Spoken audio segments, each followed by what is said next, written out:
It's remarkable how a single, fleeting moment can dismantle the fortress of someone's ego, crumbling walls built over years of calculated triumphs and self-assured dominance.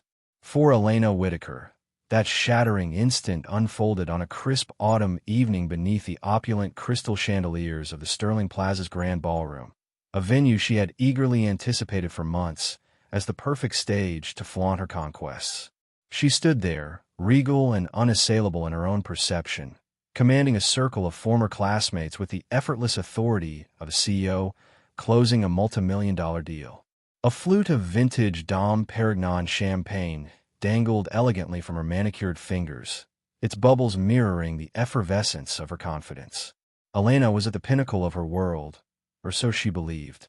Her career had been a meteoric ascent through the cutthroat corridors of fintech, where she had orchestrated mergers that reshaped industries and amassed a fortune that afforded her every luxury. But then, amid the swirl of tailored suits and designer gowns, she spotted him. Marcus Reed, her ex-husband, the man she had discarded like an outdated gadget no longer serving her ambitions. With a contemptuous smirk curling her perfectly glossed lips, she uttered the words that would soon boomerang back to haunt her. Look at him, still as lazy and worthless as ever. The snickers from her entourage erupted immediately, a chorus of sycophantic amusement, but they withered away just as swiftly. For in that precise moment, the throaty roar of a red Lamborghini Aventador echoed from the plaza's entrance, and from its sleek, predatory frame emerged a figure of unparalleled tech eminence, extending a hand to Marcus, the supposedly worthless man who was about to eclipse Elena's entire meticulously crafted empire. The ballroom itself was a masterpiece of extravagance, a vast space adorned with gilded mirrors that reflected the assembled elite in infinite, flattering iterations. Marble floors gleamed under the soft glow of strategically placed spotlights, and the air was thick with the mingling scents of expensive colognes, floral arrangements flown in from exotic locales, and the subtle undercurrent of ambition-fueled tension. It had been 15 years since this cohort of business school graduates had been unleashed upon the corporate world, a pack of hungry wolves ready to devour opportunities and climb the ladders of power.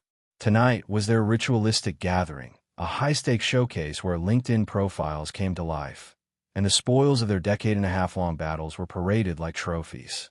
Elena Whitaker thrived in this environment, her presence a force that drew eyes and commanded respect. Her evening gown, a custom creation from a Parisian atelier, hugged her figure with precision, its deep emerald hue accentuating her sharp features and a cascade of auburn hair that fell in calculated waves over her shoulders. Her jewelry was understated yet exorbitant. Diamond studs that caught the light like distant stars, a platinum bracelet that whispered of boardroom victories. She moved through the crowd, not as a mere attendee, but as a sovereign, her voice a polished alto that cut through conversations like a well-honed blade. At that moment, she was enthralling a small group of former peers, a venture capitalist whose once promising startup had plateaued into mediocrity, a PR executive juggling crises with the weary grace of someone perpetually on call, and a few others who hung on her every word. She was recounting her latest coup, a hostile merger where she had outmaneuvered a rival firm, absorbing their assets and leaving their executives scrambling for scraps. The details were artfully embellished, her role inflated from key strategist to the Machiavellian genius who had foreseen every move. It's all about leverage, she purred, swirling the champagne in her flute, watching the golden liquid catch the light. You identify the vulnerability, the hairline fracture in their armor, and you apply unrelenting pressure until the entire structure collapses under its own weight.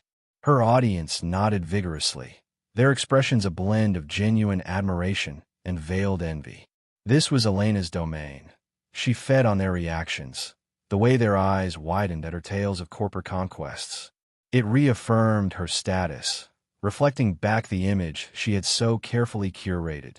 The unstoppable force, the woman who had transcended her humble beginnings to become a titan.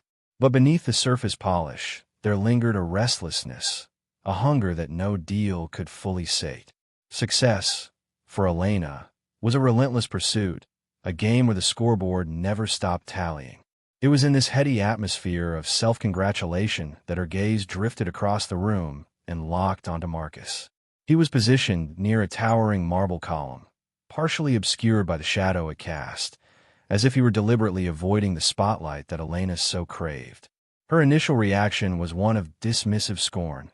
He looked unchanged, frozen in time like a relic from a less glamorous era. His blazer was well worn, likely purchased off the rack from a mid-tier retailer, its fabric lacking the sheen of bespoke tailoring. His posture was relaxed, almost slouched, as though the weight of social expectations didn't burden him in the least. His dark hair, now threaded with subtle strands of gray, was tousled in a way that suggested indifference rather than style. But his eyes, those calm, introspective eyes, still held that dreamy quality she had once found endearing, then infuriating. A sharp pang twisted in her chest, a cocktail of irritation, nostalgia, and something darker, like the aftertaste of a bitter victory. Their marriage had been a calculated alliance at first, born in the competitive halls of business school, where ambition was the common currency. Marcus had been different then, quietly brilliant, his mind a labyrinth of innovative ideas that he pursued with a passion untainted by greed. But as Elena's career accelerated, his reluctance to play the game by her rules became a chasm between them. He preferred tinkering with open-source code, dreaming of apps that fostered genuine connections rather than monetizing data. She saw it as laziness, a refusal to harness his talents for real power. Their divorce had been her strategic exit, a pruning of dead weight to propel her rocket-like ascent. She remembered their final argument vividly, the words she had hurled like weapons in their sleek, minimalist condo. "You're lazy, Marcus, and you're worthless in this world," she had spat, her voice laced with the frustration of someone who measured life in quarterly reports and stock options. "While I'm out there building empires, you're content playing with your little hobbies. You contribute nothing." She had expected him to fight back, to match her fire with his own. Instead, he had simply regarded her with those steady eyes, filled with a profound sadness that made her uncomfortable. He packed a duffel bag with his laptop, a few clothes, and his collection of sci-fi novels, leaving without a word of protest. The divorce proceedings were swift and one-sided. She ensured he left with minimal assets, a final assertion of her dominance. Seeing him now, uninvited memories resurfaced, stirring an unease she quickly suppressed. This reunion was her territory, a chance to remind everyone, including herself, of her supremacy. Excusing herself from her admirers with a graceful nod, she began weaving through the crowd toward him, her heels clicking with predatory intent. She wanted to witness the flicker of defeat in his eyes, to underscore the chasm between their paths. As she drew nearer, details sharpened. The laugh lines etching his face spoke of a life lived with joy, not the stress wrinkles that creased her own forehead despite Botox. His stance, initially perceived as timid, now radiated a serene composure that unnerved her. He sipped a simple soda, not alcohol, observing the room with the detached curiosity of an anthropologist studying a foreign tribe. Before she could reach him, a cluster of old acquaintances intercepted her, loud, boisterous types from their business school days, now softened by middle age and corporate drudgery. "Elena, the queen herself," one bellowed, clapping her on the back with forced camaraderie. But her focus remained laser-sharp on Marcus. "Would you look at that?" she said, her tone dripping with venom as she nodded in his direction. The ghost from Failure's past.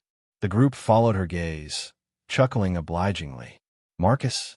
Haven't seen him since you upgraded," one quipped, oblivious to the edge at her voice. Elena seized the moment, her voice rising for maximum impact. "He looks exactly the same, stuck in neutral. I bet he's still freelancing those pointless coding gigs, dreaming big but delivering nothing." She took a sip of champagne, savoring the group's attention. This was her stage, and she directed the narrative with precision. "Honestly, divorcing him was the best decision I ever made. He was holding me back with all that idealistic nonsense. You can't build an empire on pipe dreams and good intentions." Laughter rippled through the circle, her words a spark igniting their shared disdain for underachievers. She was building to a crescendo, the cruelty fueling her like adrenaline. When the room's ambient murmur shifted, a hush fell near the entrance, spreading like a wave. Annoyed at the disruption, Elena turned, and her world began to fracture. Elena's words hung in the air like a venomous fog, each syllable dripping with the disdain she had nurtured since their divorce. The laughter from her clique of former classmates, now a mix of hedge fund managers, consultants, and corporate yes-men, fed her sense of control, reinforcing the narrative she had crafted. Elena the victor, Marcus the vanquished. But as she stood there, basking in her cruel spotlight, the sight of Marcus by the marble column stirred memories she had long buried, memories that clawed at the edges of her composure. Their marriage had been a collision of opposites, a union that seemed promising in the heady days of business school but crumbled under the weight of divergent dreams. Elena had been drawn to Marcus's quiet brilliance, his ability to unravel complex problems with a coder's precision and a poet's imagination. He'd spend hours sketching out ideas for apps that could connect people in meaningful ways, platforms for community organizing, tools for mental health support, ideas that sparkled with potential but rarely promised profit. She had admired that spark once, even loved it, seeing in him a partner who could match her intellect. But as her career trajectory steepened, his refusal to monetize his talents became a source of frustration, then resentment. Elena had always been a strategist, her life a chessboard where every move was calculated for maximum gain. She thrived in the corporate arena, where power was measured in titles, bonuses, and the ability to make others bend. Marcus, by contrast, seemed content to tinker in the margins, contributing to open-source projects and mentoring young coders for free. "You're wasting your potential," she had snapped during one of their countless arguments, her voice sharp with exasperation. "You could be running a tech startup, making millions, but you're too lazy to even try." His response, a calm, infuriating smile, only fueled her anger. "Not everyone's chasing your version of success, Elena," he'd said, his words a quiet rebuke that stung more than she'd admit. The end came in their sterile, glass-walled condo, a space that reflected Elena's aesthetic of cold ambition. The final fight had been brutal, her words weaponized to wound. "You're lazy, Marcus, and you're worthless to me," she had declared, standing in the kitchen, her hands gripping the marble countertop. "I'm building an empire while you're doodling code for nobody. You're a failure, and I'm done carrying you." She had expected him to crumble, to beg for another chance. Instead, he had looked at her with those steady, sorrowful eyes, as if seeing through her armor to the fear beneath. Without a word, he packed a single duffel bag, his laptop, a few shirts, his beloved sci-fi novels, and walked out. The divorce was finalized on her terms, her lawyers ensuring he left with little more than his ideals, a parting gift she saw as a final triumph. Now, seeing him at the reunion, those memories resurfaced like a bitter aftertaste. She had moved on, or so she told herself. Her life was a cascade of promotions, a penthouse with a skyline view, and a string of partners who understood the transactional nature of power. She had kept tabs on Marcus through casual gossip. He was freelancing, living in a cramped apartment, still chasing his pointless dreams. Each update was a small victory, proof that she had been right to cut him loose. But now, standing across the ballroom, he didn't look defeated. His relaxed posture, the faint smile playing on his lips as he watched the crowd, suggested a man at peace, a stark contrast to the restless hunger that drove her. Elena's resolve hardened. She needed to reassert her dominance, to remind him and everyone else of the hierarchy she had established. "Look at him," she said, her voice louder now, projecting across the nearby tables.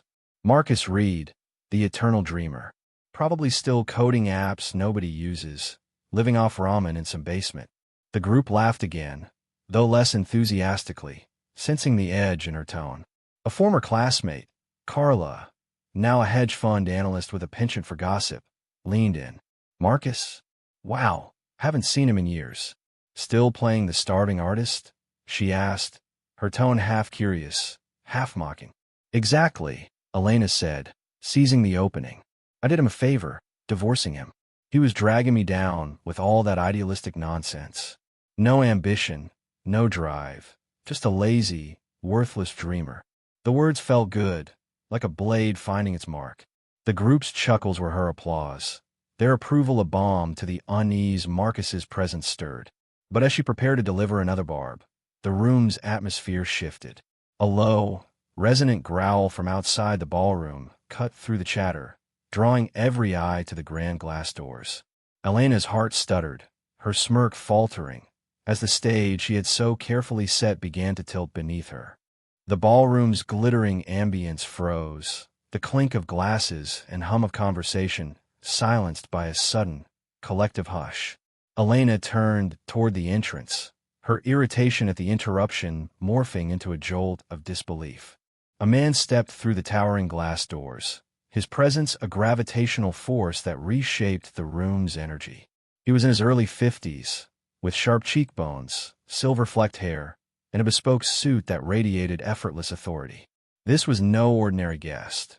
This was Victor Lang, the reclusive tech billionaire whose company, Nexus Core, underpinned half the internet's infrastructure. His name was synonymous with innovation, his face a fixture on tech magazine covers. Yet he rarely appeared at events like this. What was he doing here? But it wasn't Lang's arrival alone that sent a shiver down Elena's spine. It was what followed. Lang paused at the threshold, his piercing blue eyes scanning the crowd with a quiet intensity, then softening into a warm, almost familial smile. He strode forward with purpose, the sea of guests parting instinctively, and headed straight for Marcus. "Sorry I'm late, Mark," he said, his voice a low, resonant timbre that carried across the stunned silence. "City traffic's a beast tonight." Marcus, still leaning casually against the marble column, broke into a genuine grin, clasping Lang's outstretched hand. "No problem, Vic. Just glad you're here." Elena's champagne flute trembled in her grip, the bubbles now flat and lifeless. Her mind scrambled to process the scene. Marcus, her ex-husband, the man she just branded lazy and worthless, standing shoulder to shoulder with a titan of industry. The crowd's whispers grew into a murmur, eyes darting between the two men and the gleaming red Lamborghini Aventador visible through the glass doors, its curves glinting like a predator under the plaza's lights. Lang gestured toward the entrance. "Shall we? The car's waiting." Marcus nodded, his calm demeanor unshaken, and began walking alongside Lang, their camaraderie unmistakable. The room seemed to shrink, the chandeliers sparkle dimming as Elena's reality tilted. Her words, lazy, worthless, echoed in her head, each one a misstep in a minefield she hadn't seen coming. Her clique, who had laughed so readily at her barbs, now stood frozen. Carla's wineglass hung midair, her mouth slightly agape. The venture capitalist shifted uncomfortably, his earlier envy replaced by confusion. Elena felt their gazes shift to her, not with admiration, but with a mix of curiosity and judgment. She was no longer the queen of this stage. She was a performer who had misread the script. Desperate to reclaim her footing, Elena forced a laugh, brittle and unconvincing. "Well," she said, her voice too loud in the quiet room, "looks like Marcus found himself a generous patron, probably pitying the poor dreamer." She expected her group to rally, to reinforce her narrative, but their silence was deafening. Their eyes were fixed on the entrance, where Marcus and Lang were now stepping toward the Lamborghini, a liveried driver holding the door open. The car's engine purred, a low growl that seemed to mock her words. The crowd's collective gasp was a physical weight, pressing against her chest, stripping away her carefully curated armor. Marcus glanced back, his eyes meeting hers across the sea of onlookers. There was no gloating, no venom, just a quiet, piercing sadness that cut deeper than any retort. It was the same look he'd given her during their divorce, a look that said he saw her not as the titan she pretended to be, but as someone trapped by her own ambition. That pity was a blade, slicing through her pride, exposing the fragility beneath. The champagne slipped from her fingers, caught just before it hit the floor by a quick-handed waiter. Her empire, built on control and calculation, was unraveling, and she had no one to blame but herself. The image of Marcus walking toward the Lamborghini with Victor Lang seared itself into Elena's mind, a vivid contradiction to the narrative she had clung to for years. Her pulse raced, her thoughts spiraling back to the aftermath of their divorce, searching for the moment where her calculations had gone so spectacularly wrong. How had Marcus, the man she dismissed as a directionless dreamer, aligned himself with a billionaire whose influence reshaped industries? The ballroom's opulence faded into a blur as memories flooded in, painting a stark contrast between her triumphant rise and Marcus's quiet, unexpected ascent. After the divorce, Elena had soared, or so she told herself. She had secured a senior vice president position at a leading fintech firm, her days filled with high-stakes negotiations and her evenings with exclusive galas. Her penthouse, a glass-and-steel eyrie overlooking the city, was a testament to her success, furnished with minimalist elegance that screamed wealth. Her relationships were strategic alliances, men with sharp suits and sharper ambitions, their eyes assessing her status before her smile. Love was a liability, a lesson she had learned from Marcus's inability to fit her mold. She had kept tabs on him through mutual acquaintances, each update a small victory. Marcus was freelancing, living in a dingy studio, coding apps that never launched. He was, in her mind, exactly where she had left him, floundering in a sea of unrealized potential, a cautionary tale of what happened when ambition was absent. But Marcus's reality was far different from the failure Elena had envisioned. The divorce had shattered him, her words, lazy, worthless, embedding themselves like shrapnel in his psyche. He had moved into a cramped apartment, the kind with flickering fluorescent lights and peeling paint, where the hum of his laptop was his only companion. Freelance gigs kept him afloat, but they were soul-draining, patching bugs for faceless startups, his creativity stifled by clients who cared only for quick fixes. Nights were spent staring at his screen, doubting his worth, wondering if Elena had been right. His dreams of building tech for good felt like childish fantasies in the face of mounting bills and isolation. The turning point came unexpectedly, not with a grand epiphany, but a quiet moment of defiance. At a local hackathon, Marcus joined a ragtag team of coders working on a platform to connect food banks with surplus restaurant supplies. His contribution, a sleek algorithm that optimized distribution, was a spark of his old passion. The app won, catching the attention of Victor Lang, who was judging the event on a rare whim. Lang saw in Marcus's code what Elena never had, a blend of technical brilliance and human empathy. Over coffee, they talked not about profit, but about impact, how tech could bridge divides rather than exploit them. Lang didn't offer a job. He offered a partnership, inviting Marcus to join Nexus Core as a co-architect of Synapse, a platform revolutionizing global connectivity. Marcus threw himself into the work, not for fame, but for purpose. He also founded the Nexus Innovation Lab, a $75 million initiative to fund open-source tech for underserved communities, mentoring coders who reminded him of his younger self.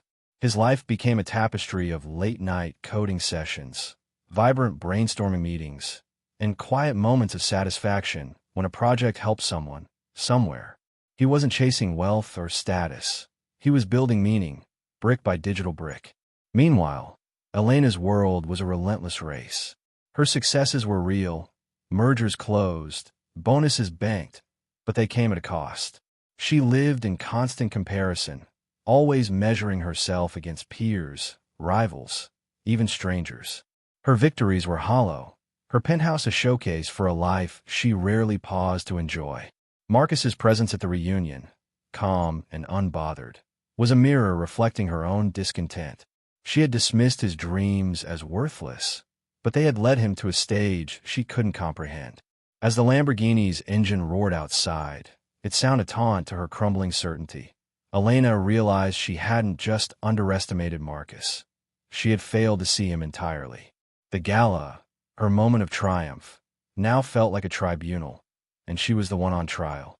The ballroom doors swung open once more, and a young woman in a sharp blazer entered, her tablet clutched like a shield. The room's murmurs hushed as she scanned the crowd with professional detachment. "Excuse me," she announced, her voice clear and authoritative. "I'm looking for Elena Whitaker." Every head turned, the spotlight of attention swinging to Elena like a searchlight. Her heart pounded, a prickle of unease crawling up her spine. She stepped forward, forcing her chin up. That's me, she said, her tone laced with feigned confidence. How can I help you? The woman approached, heels clicking with purpose. Ms. Whitaker, I'm Lauren Kim, Associate Counsel for Nexus Corp. The name dropped like a bombshell. Victor Lang's empire. Elena's mind raced. Legal department? This couldn't be good. Lauren's gaze was neutral, but her words were precise strikes. Mr. Lang believed this was a private event, but given certain public statements tonight, he requested a formal clarification. Elena's blood chilled. Her mockery of Marcus replayed in her head, each word a potential landmine. I don't know what you mean. Elena lied, but the room knew better. Lauren arched an eyebrow. Mr. Lang protects the reputations of his key partners. Ms. Whitaker. She tapped her tablet, her voice unwavering. You described Marcus Reed as lazy and worthless moments before Mr. Lang's arrival. Is that accurate? Elena's face flushed. Denial was futile with witnesses everywhere. She stood mute, cornered. Lauren continued. Allow me to correct the record. Mr. Reed is far from lazy. He's the lead architect of Synapse, our flagship platform powering global connectivity. His innovations have driven 8-figure revenues last year, with projections to double this fiscal period. Gasps rippled through the room. 8 figures, more than Elena's career earnings combined. Her peers exchanged stunned glances, the venture capitalist nearly dropping his drink. Lauren wasn't done. As for worthless, Mr. Reed co-founded the Nexus Innovation Lab, overseeing a $75 million endowment for open-source tech in underserved areas. His work has impacted millions, reshaping how we think about accessible innovation. The revelations landed like blows, dismantling Elena's narrative brick by brick. Marcus wasn't just successful. He was indispensable, a visionary she had discarded. Lauren's final words were a coup de grace. Mr. Lang values integrity and protects his team. No further misunderstandings, please. Enjoy your evening. She turned and exited, leaving Elena exposed in the center of the room. Whispers erupted into a storm of gossip, her former admirers averting their eyes. She was no longer the conqueror. She was the cautionary tale, her arrogance the punchline. The humiliation was complete, her empire of ambition reduced to ruins by the quiet truth of Marcus's achievements. Chapter 6. The Reckoning and Redemption. Elena fled the ballroom, the cool night air hitting her like a slap as she burst through the plaza doors. The Lamborghini's taillights vanished into the city traffic, but the image lingered, a burning emblem of her miscalculation. Alone on the sidewalk, the gala's muffled laughter mocking her from behind, she felt the full weight of her downfall. Her phone buzzed relentlessly, texts from colleagues, gossip spreading like wildfire. Heard about the reunion drama. One read. Ouch. Her carefully curated image was in tatters, her reputation as the unassailable strategist exposed as hubris.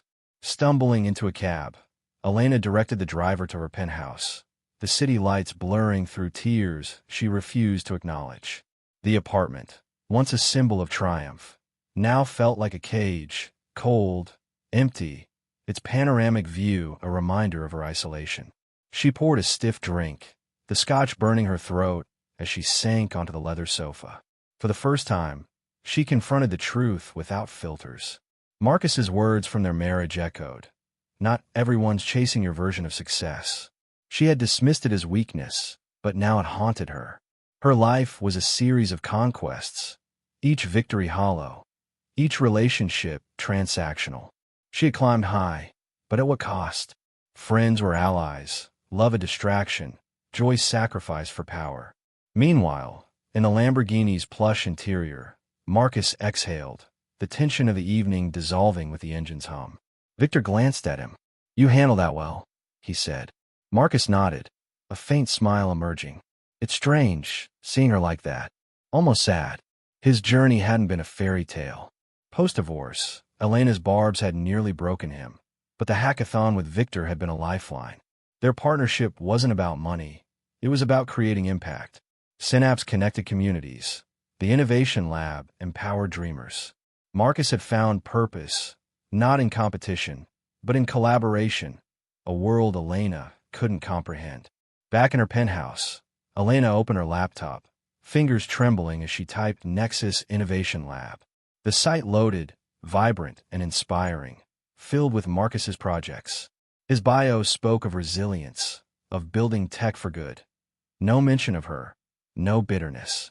He had thrived not despite her, but because he had escaped her shadow. For the first time, Elena saw her own life clearly. A relentless chase, fueled by fear of inadequacy. She had won every battle, but lost the war for meaning. The reckoning was brutal, but in the dawn's light, a fragile hope stirred. Maybe it wasn't too late to redefine success, to find value beyond the ledger. Marcus, in his modest home office, stared at a new prototype, a tool for global education equity. He felt free, his path affirmed. Elena, watching the same sunrise, vowed change, perhaps reaching out, perhaps starting anew. The story wasn't over. It was evolving. So what would you do? If you were Marcus, would you have embraced the corporate throne for power and influence, or stayed true to the creative freedom that redefined you? Let us know in the comments below. Word count for Chapter 6, approximately 3,500. Total story count, 15,000 words.